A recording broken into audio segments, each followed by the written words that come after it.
법 관련 지문은 무조건 사례예요, 일단. 사례 문제가 제일 까다로운 유형이거든요. 근데 모의고사 이번에 여기 기출에 있는 그 개가 물었다 그거 있잖아. 그거 그대로 줄 수도 있고 아니면 다른 사례 아무거나 줘도 되고 뭐 그거는 이제 출제자의 마음이니까 그렇긴 한데 어쨌든 사례를 활용한 문제가 일단 나올 거다라는 걸 일단 전제 깔고 움직여야 됩니다, 우리.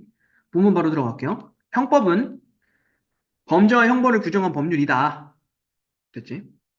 어떤 행위가 형법상 범죄로 성립하려면 요놈, 요놈, 요놈 세 가지 요건을 순차적으로 모두 충족해야 한다. 됐지? 그 셋 중에 하나라도 빠지면 안 돼요. 됐죠? 각각 이제 얘기 나오겠지? 자, 다음 문단에 나오는 거. 첫 번째 성립 요건인 구성 요건 해당성은 어떤 행위에 대한 구체적 사실이 형법상 규정된 범죄 유형에 해당해야 한다. 괜찮죠? 법률에 쓰여 있는 범죄 행위여야 된다. 이 얘기입니다. 그러니까 뭐 단적인 예시로 이 행위가 법률에 범법행위다라고 규정이 안 돼 있으면 그건 범죄가 아니야. 괜찮죠? 자, 이때 구성 요건으로 행위와 결과를 요구하는 경우, 됐죠? 그때는 인과관계가 인정되어야 한다. 됐습니까? 그럼 이게 행위와 결과를 요구하지 않는 경우도 있다는 얘기네. 됐죠? 이렇게 라고 딱 한정 경우도 있으면 괜찮죠? 그리고 만약에 요구하는 경우에는 인과관계, 행위와 결과, 됐죠? 그 둘의 인과관계가 있어야 된다. 끊어주시면 되겠죠? 자, 두 번째로는 위법성 얘기하네요. 위법성은 전체 법 질서에 위반해야 된다라는 가치 판단이래요. 그때 구성 요건에 해당한다면 일반적으로는 위법성이 있다. 괜찮죠? 요거는 별로 어렵지 않네요. 그렇죠?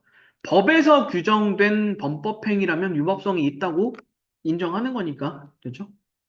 하지만, 됐죠? 중요한 건 이거죠. 하지만 구성 요건에 해당하더라도, 됐죠? 예외적으로 위법성을 소멸시키는 경우가 있대요. 그게 무슨 경우? 위법성 조각 사유라는 게 있답니다. 됐죠? 자, 분명히 다시 한번 얘기하고 갈게요. 자, 예를 들어가 나오잖아. 사례가 나오죠, 이제. 자, 사례를 통해서 이해를 도와. 자, 예를 들어 범죄의 구성 요건에 해당하는 폭력이 괜찮죠? 폭력이라고 타인에 대한 폭력이라고 하는 건 일단 구성 요건에 해당합니다. 됐죠? 그리고 형법에 규정된 위법성 조각사유 중 하나인 정당방위에 해당한다면 대신에 얘가 정당방위였다면 됐죠? 그건 범죄가 아니라고 본다는 거야. 괜찮죠? 그럼 다시 한번 분명히 이야기할게요. 조심해야 될 게 이런 거야. 자, 여기까지만 정리했을 때 내가 경우의 수로 한 번만 얘기하는 거야. 일단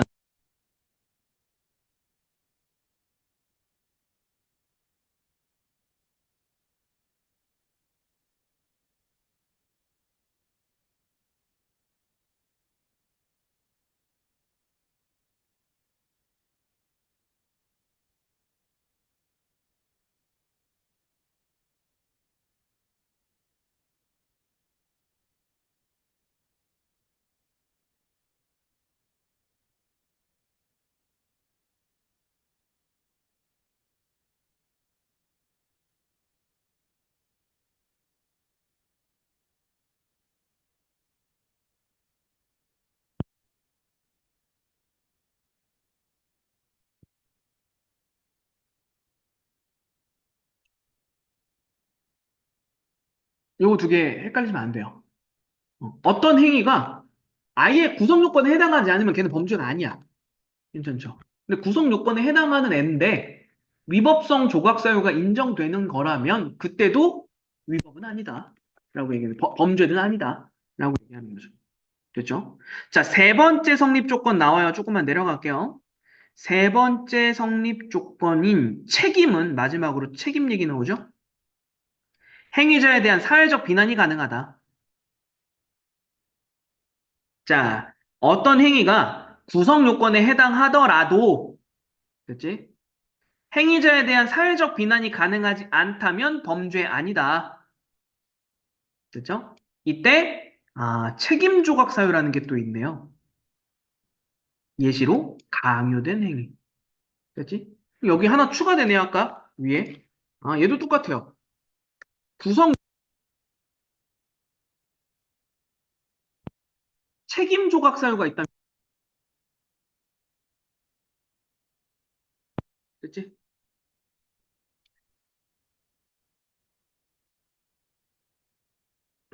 괜찮죠?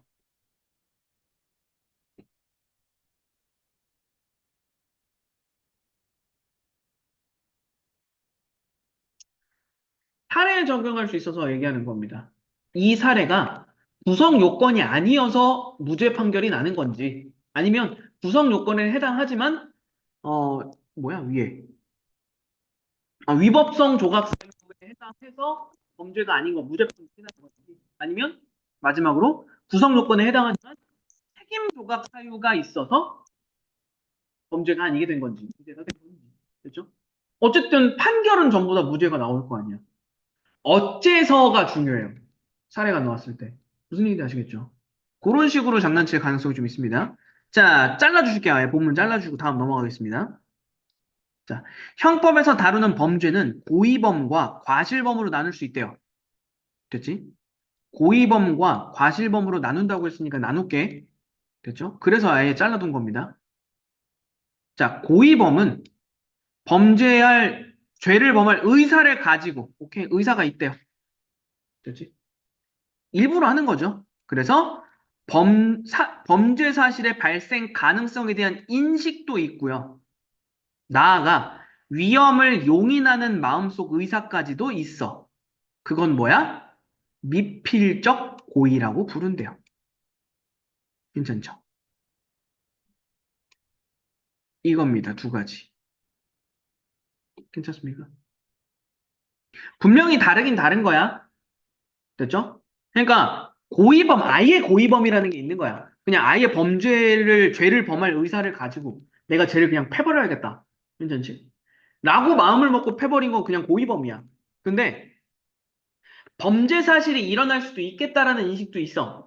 그리고 이런 범죄 사실이 일어날 위험이 있다라는 것도 그냥 허락했어. 용인한다는 얘기는 허락하는 거야. 그건 미필적 고의라고 얘기한다. 그렇죠? 이것도 역시 고의범이랑 같은 걸로 묶어놓는다. 라고 얘기하는 거죠. 자, 뒤에 넘어가서 볼게요. 형법에서 다루는 범죄는 고의범이 대부분이지만, 됐죠? 자, 실수로 타인의 생명과 신체를 침해하는 사례가 많아지면서 의사는 없어요. 됐지? 하지만 부주의로 인해 타인에게 상처를 입힌 거 괜찮죠? 괜찮지? 이런 과실범이라고 얘기한다는 거죠. 됐습니까? 이거 명확하게 구분하셔야 돼요. 봐봐. 잘 봐. 예시 가지고 내가 얘기할게요. 뒤에 우리 박스 안에 개를 가지고 예시 든 게 있기 때문에 얘기하면 고의범. 고의범. 그냥 내가 거칠게 예시를 드는 거야. 개 목줄 끌으면서 목줄 이렇게 끊어내면서 끌어내면서 물어! 이거는 일부러지. 이건 고의범이야, 그냥. 됐지? 그리고 두 번째, 범죄 사실, 그러니까 개가 사람을 물을 수 있다라는 걸 알고 있어. 근데 물어도 된다. 라는 마음을 먹고 있었어. 이건 미필적 고의가 되지. 됐지?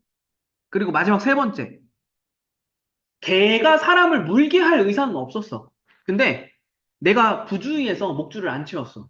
그래서 걔가 뛰어나가서 물었어. 이건 과실이지. 그렇죠? 그러니까 분명히 차이가 있는 거야. 괜찮죠? 고의, 미필적 고의, 과실. 그렇죠? 이거 사례 가지고 덤벼들면 생각보다 조금 껄끄러워져요.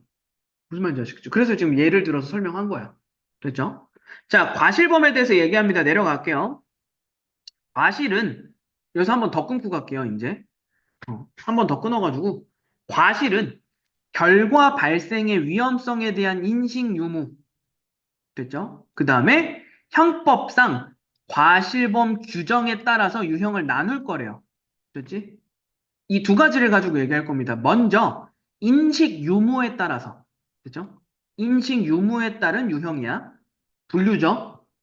분류의 방법 쓰고 있는 겁니다, 지금. 분류. 괜찮죠? 자, 나누면 그게 뭐가 되는 거야? 인식이 없는 과실과 인식이 있는 과실로 나눌 거래요. 그렇죠? 도형을 자꾸 좀 리셋해서 쓰려고 문단 끊어놓는 거야. 계속 구분 계속 가잖아. 그래서 자, 인식이 없는 과실과 인식이 있는 과실. 자, 자동차 운전을 하면서 통화를 하다가 정지 신호를 보지 못하고 사고를 일으켰대요. 이때 인식하지 못했다면 됐죠? 그러니까 이 위험한 행동이라는 걸 인식하지 못했다면 인식이 없는 과실이다. 됐지? 그러나 사고를 일으킬 수 있는 위험한 행동이라고 인식했지만, 됐죠? 주의해서 운전하면 괜찮을 거다. 라면 인식이 있는 과실이다. 괜찮죠? 이렇게 구분해 놓은 거죠. 자, 분명히 차이점은 있어요. 일부러 사고 낸 거 아니야. 괜찮습니까? 그리고 사고가 나도 상관없어. 라는 마음이 있었던 것도 아니야. 그렇지? 그러니까 고의범도 아니고 미필적 고의도 아니라고. 괜찮죠? 하지만 과실이긴 한데 사고가 날 수도 있겠다라는 생각을 아예 못했던 인식이 없는 과실과 사고가 날 수는 있지만 내가 조심하면 되지. 라고 했던 과, 그 인식이 있는 과실과. 그렇죠? 이게 여기서 진짜 조심해야 되는 건 뭐냐면 특히 좀 조심해야 되는 건 이거예요. 이거. 왜냐면 여기서 주의사항은 인식이 있는 과실이랑 미필적 고의 있죠. 이거 둘을 헷갈리면 안 돼요.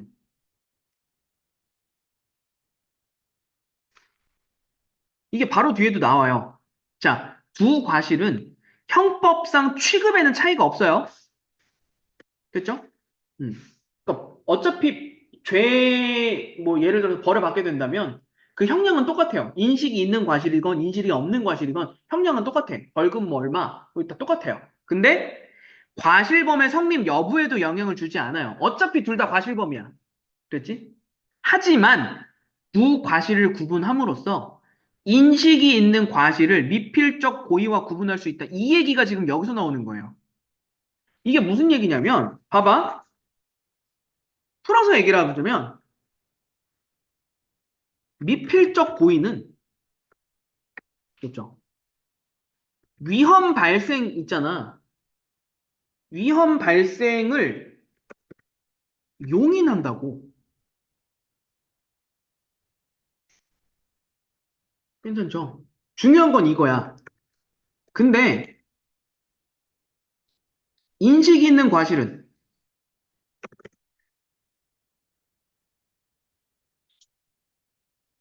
알고는 있어요. 알고는 있지만 주의하면 된다.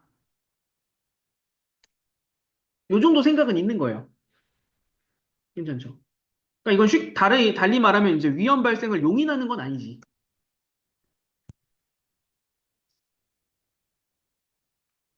괜찮죠?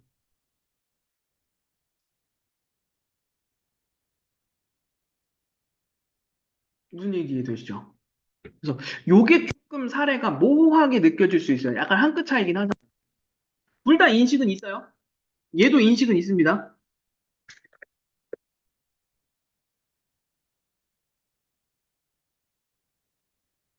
괜찮죠? 미필적 고의는 다시 한번 정리. 좀 약간 중요한 내용이라서 그래요. 인식했어. 근데 범죄 사실이 일어나도 상관없어라고 생각하는 거. 괜찮죠? 근데 인식이 있는 과실은 범죄가 발생할 수도 있다라는 걸 알아. 그러니까 조심해야지 라고는 했어. 됐죠? 요 차이. 괜찮죠?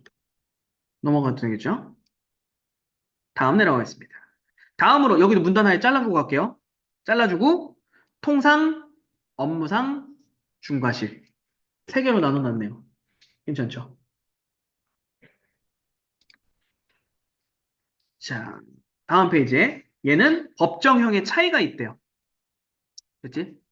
업무상 과실 아까 네모였죠? 업무상 과실은 업무가 계속적, 반복적인 수행을 요건으로 하기 때문에 일하다가 생긴 과실이야. 근데 업무는 계속 같은 일을 계속 하잖아. 그러니까 결과 발생에 대한 예견 가능성이 높대요. 그렇지? 예견 가능성이 높다. 따라서 통상의 과실이랑 비교했을 때 상대적으로 무겁게 처벌한다. 라고 얘기하죠.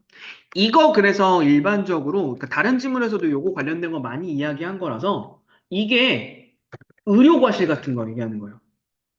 의료과실.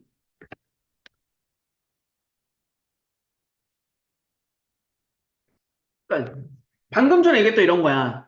자, 운전하다가 전화 통화하는 거 있잖아. 운전하다가 전화 통화하는 게 위험 발생할 수도 있겠지. 하지만 이거는 통상적인 거야. 그치? 실제로 운전하다가 전화가 발생, 아니, 뭐라는 거야? 운전하면서 전화하다가 사고가 발생하는 거는 뭐 예견 가능성이 높진 않으니까. 이거 전화한다고 무조건 사고 나는 건 아니고 막 이렇잖아. 근데 의료사고 같은 경우에는 그러니까 만약에 술 마시고 수술한다. 이거는 의료상의 과실이 되는 거거든? 괜찮죠? 근데 이거는 의사라면 항상 직업적으로 해오던 일인데 예견, 술 먹고 수술하다가는 사고가 날 수 있다라는 건 충분히 예견할 수 있잖아. 근데 너 조심 안 했다. 그러니까 통상적인 사고보다 더 무겁게 처벌한다는 얘기 하는 거예요. 이런 얘기. 업무상의 과실이라는 게 이런 거예요. 괜찮죠? 뭐 다른 일도 마찬가지예요. 다른 직장에서 업무상 과실 물어갈 수 있잖아. 됐죠? 자, 뒤에 내려갈게요. 자, 이 경우 업무는 결과 발생 야기 행위의 내용이어야 하며, 됐지? 결과가 발생하는 거 있잖아. 그 사고가 발생하는 것을 일으킬 수 있는 업무와 관련한 거여야 하고, 무관한 업무를 수행하던 중에 발생한 거는 과실로 인정하지 않는데요. 됐죠? 그러니까 아까 얘기하는 거야. 의사가 전화 통화하다가 교통사고 났어. 이건 업무상 과실이 아니잖아. 이렇게 얘기할 수 있다는 거지. 됐죠? 그런 거. 자, 대신에 중과실 넣어줘, 마지막. 중과실은 통상의 과실에 대해 주의 의무를 현저히 태만히한 경우. 됐죠? 진짜 근소한 주의만 기울였어도 예견할 수 있었던 사고. 됐죠? 그래서 이게 가장 대표적인 예시로 가면 우리 교통사고 중에서도 중앙선 침범은 중과실이에요. 왜냐면 중앙선을 넘어간다라고 하는 건 진짜 조금만 주의하면 안 넘어갈 수 있거든. 근데 이거 넘어갔잖아. 너 잘못 크게 했다. 괜찮죠? 요런 거. 그래서 통상적인 과실에 비해서 무겁게 처벌한다. 괜찮죠? 그러니까 이제 여기서는 이제 형량에 관련해서 이야기를 하고 있는 거니까 통상적인 과실에 비해서 업무상 과실도 통상보단 무겁게. 왜? 예견 가능성이 높다라고 얘기한 거야. 됐죠? 그 다음에 통상적인 과실에 비해서 중과실도 처벌 무겁게. 왜? 중과실은 조금만 주의를 기울였어도 사고가 안 났을 거니까. 괜찮죠? 이렇게 얘기하고 있는 거죠. 이 정도 내용 정리해 두시면 되는 겁니다. 우리 문단을 조금 잘라놨어요. 구분 해놓은 거라서. 그 구분하는 기준에 따라서 문제에서 요구하는 구분을 찾아가셔야 됩니다. 그렇죠? 그거 내용 정리해 두시면 되겠고. 자, 문제로 내려가서 첫 번째 거부터 갑시다. 내용 일치네요. 33번. 자, 적절하지 않은 것 찾기. 나머진 적절하다는 얘기겠죠. 자, 협박에 의해 강요된 행위였다면 위법성이 조각되어 범죄로 볼 수 없다. 에이, 틀렸네요. 강요된 행위는 뭐였어? 위법성 조각이 아니라,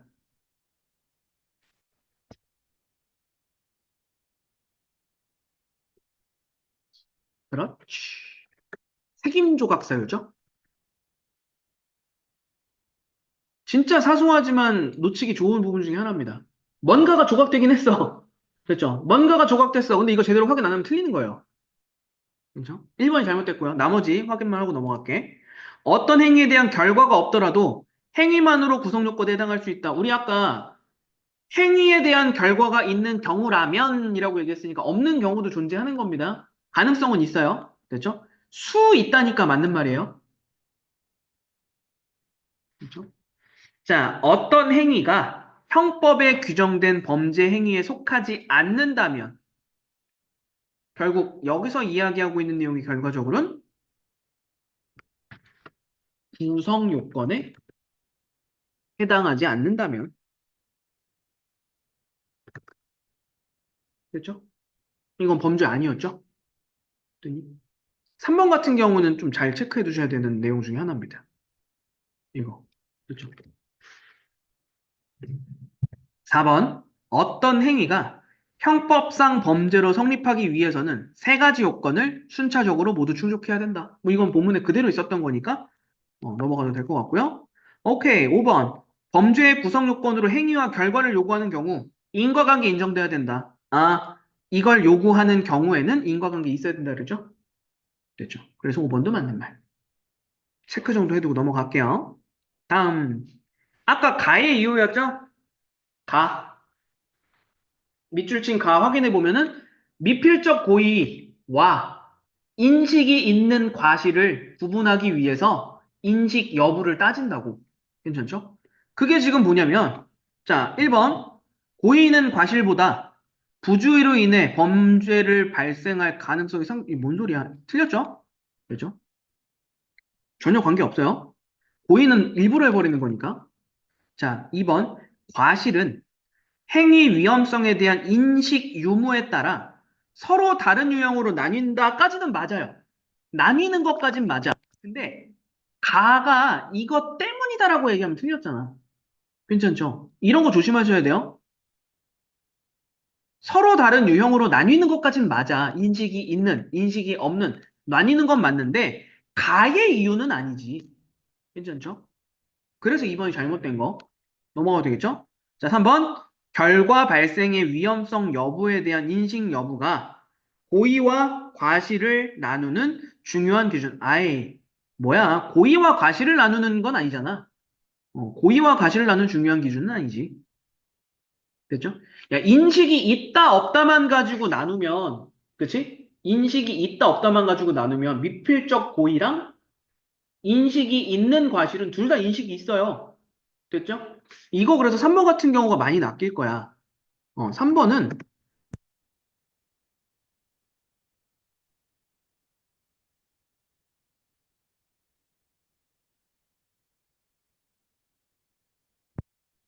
인식이 있어요. 그렇지?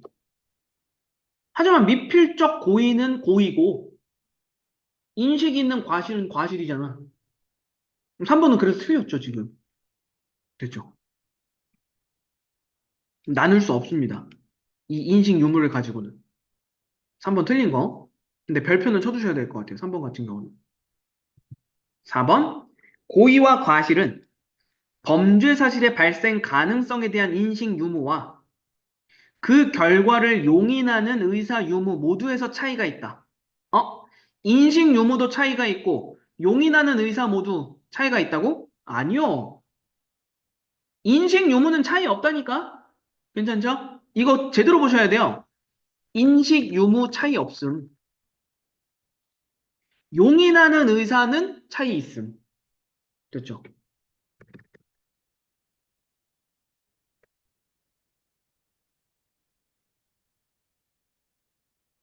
됐죠? 4번도 별표 쳐두셔야 됩니다. 이거 똑같아요. 미필적 고의와 인식 있는 과실 구분할 때 똑같은 맥락에서 계속 얘기하고 있는 거예요. 이거. 둘 다. 괜찮죠? 둘 다 인식은 있지만 미필적 고의는 용인하고 인식 있는 과실은 용인하진 않아. 그래서 마지막 정답 5번입니다. 체크 한번 다 볼게요. 행위자가 자기의 행위로 인하여 발생할 위험을 용인하는 의사. 됐죠? 용인 의사가 있냐, 없냐에 따라서 고의와 과실로 구별된다. 됐지? 있으면 고의 중에 미필적 고의 되는 것이고, 됐지? 없으면 과실 중에 인식 있는 과실 되는 것이고. 괜찮습니까? 명확하게 구분해 놓으셔야 돼요, 이거. 됐죠? 이걸 사례로 돌릴 수도 있어서 그래. 괜찮죠? 뒤에 넘어갑시다. 기억에서 디귿입니다. 기억에서 디귿. 이거 뭐, 일단 적어놓고 가는 게 편하겠죠? 기억은 통상, 니은은 업무상, 디귿은 중과실. 그렇죠? 체킹해두고. 자, 기억과 니은은 업무로 인한 결과 발생 가능성을 얼만큼 예견했는가에 따라 법정형이 달라진다. 기억은 통상인데요? 그렇죠? 얼마만큼 예견했는가에 따라서가 아니라, 그렇죠? 업무로 인한 결과 발생 가능성을 따지는 건 니은만이죠. 기억은 아예 이런 거 안 따집니다. 통상이니까. 1번이 그래서 적절하지 않네요. 벌써. 됐죠? 됐니? 그 법정형이 그리고 달라진다라고 얘기해도 결과가 달라지는 것도 아니긴 해요. 통상적인 과실도 유죄야. 그렇죠? 그리고 업무상 과실도 일단 유죄긴 해요. 근데 정도가 달라지지. 그렇죠? 나머지 거 확인만 하고 넘어갑시다. 자, 2번. 기억과 디귿은 주의 의무에 대한 태만 정도 차이. 됐죠?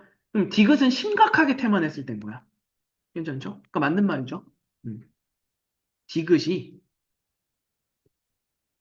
기억보다 현저히 태만했을 경우.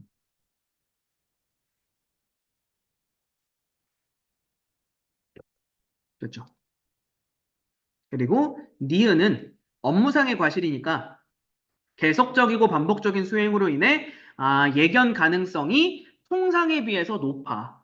따라서 업무상 과실을 더 중하게 처벌한다. 됐지? 디귿, 조금만 주의를 기울여도 결과 발생을 피할 수 있었다. 따라서 기억에 비해 상대적으로 무겁게 처벌한다. 이거 2번이랑 4번은 같은 내용이죠? 그렇지? 마지막 5번, 법정형의 차이가 있다. 별 문제 없고요. 다음, 요게 사례네요, 이제. 그쵸? 자, A씨가, 그치? A씨가, 걔가 뛰쳐나갔고요.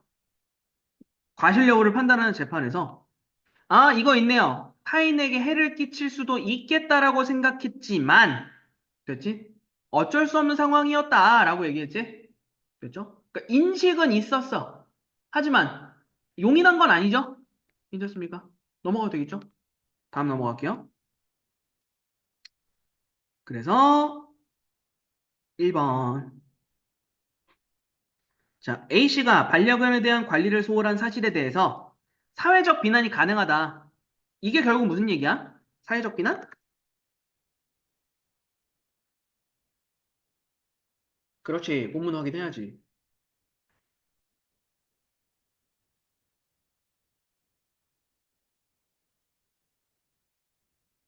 그렇죠. 이거 책임이에요.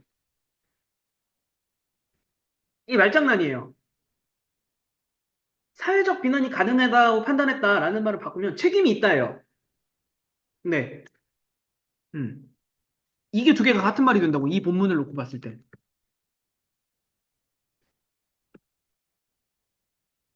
됐죠? 1번 맞는 말.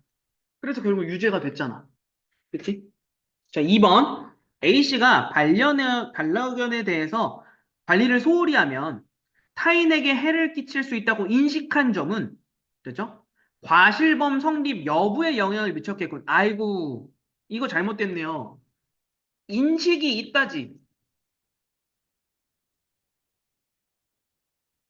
여부를 따지는 거 있죠? 이거는 본문에서 명확히 얘기했다고. 성립 여부에는 영향을 미치지 않아요.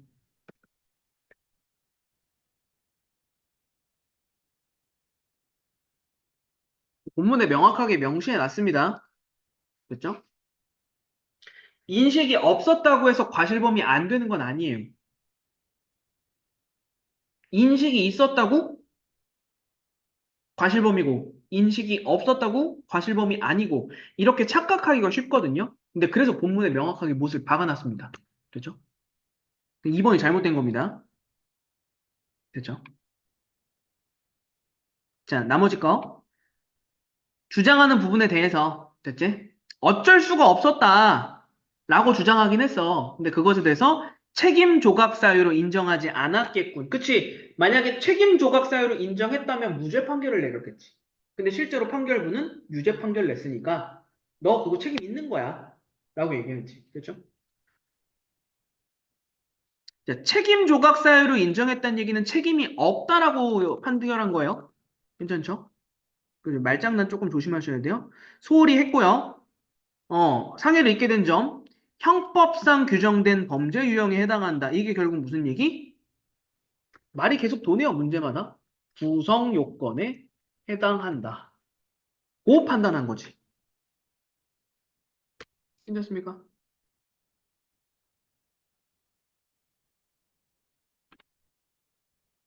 그리고 A씨가 반려견에 대한 관리 소홀로 타인을 다치게 하여 벌금형을 받은 것은 구성 요건에 해당하는 행위에 위법성이 있다고 판단했다. 그러면 지금 보세요.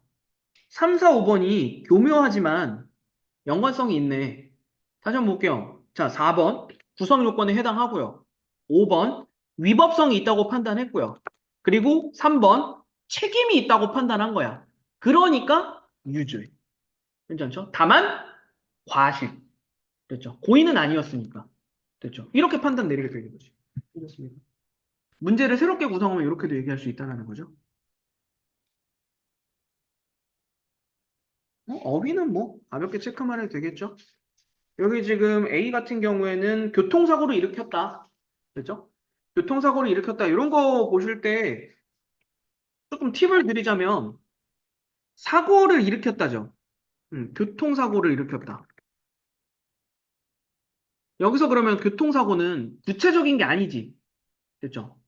그거부터 얘기하세요. 구체적, 추상적. 교통사고는 추상적인 거. 됐죠? 그 우리가 뭐 물건이 아니잖아. 교통사고도. 됐죠? 실체가 있는 뭔가가 아니잖아. 해서 말썽. 그 일으켰다요, 저기 전부 다. 말썽은 추상적인 거죠. 먼지, 구체적인 거죠. 날려. 몸을, 구체적인 거죠. 바람, 구체적인 거죠. 집안을 일으키다. 집안은 이제 그 집이 아니잖아. 이거 추상적인 거지. 그러면 1번, 5번 중에 고민하는 거예요. 근데 사고를 일으켰다니까 문제가 생겨났다잖아. 문제가 발생했다. 그렇죠? 발생하게 하다. 집안을 발생시키는 건 아니죠? 말썽을 발생시켰다. 1번. 이렇게 가는 거죠. 그렇습니다. 어휘는 요 추상적인 거, 구체적인 것부터 걸러내리고 들어가는 수업을 할 겁니다. 그렇죠? 요 정도 내용까지 정리해 두시면 별 문제 없겠네. 됐죠? 그러니까 특히나 이제 얘 같은 경우에는 사례 가지고 조금 적용해 보는 연습이 좀 필요할 것 같아요. 사례는 바꿀 것 같긴 하거든, 아무래도 학교 시험에서. 사례는 바꿀 것 같긴 하니까 이게 이제 고의, 과실. 그렇죠? 과실 중에는 인식이 있다, 없다. 인식이 있는 과실은 미필적 고의랑 혼동하지 않게끔 주의. 뭐 요 정도까지만 맥 확실하게 잡아놓으면 될 것 같아요. 오케이.